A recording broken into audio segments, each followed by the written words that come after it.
Jonathan Whitley, ancien de chez Red Bull, critique Horner. Tiens donc. Alors, c'est bien ça. Maintenant, il sort du silence, du coup. C'est bien, Jonathan. Tu t'es émancipé de cette écurie de toxiques.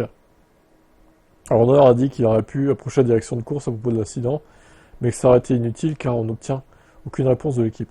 C'est juste la politique, je ne sais pas. Par le passé, j'avais l'habitude d'obtenir quelques orientations, mais maintenant, c'est très subjectif pour le faire, pour l'équipe de le faire, alors qu'il était discutable s'il était avant l'Apex ou non.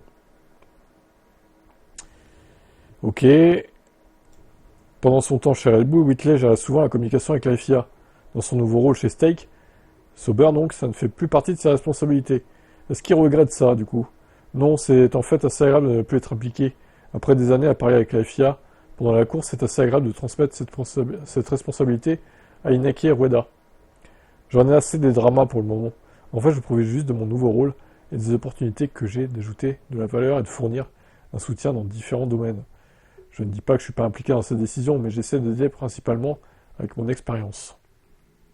Dans les 19 années où j'ai été directeur sportif et travaillé avec la FIA, j'ai passé beaucoup de temps à comprendre la pression que subit la direction de course. Essayez de vous mettre à leur place également. C'est pas toujours le cas qu'il s'agit du seul accident qu'ils ont examiné, surtout après un premier tour. Beaucoup de choses se passent. Je n'ai pas suivi sa course aussi attentivement que la nôtre. Mais comme je l'ai dit, j'ai essayé depuis longtemps de comprendre la pression sur la direction de course et de savoir si je vais obtenir une réponse ou pas. Ok, bon, bref.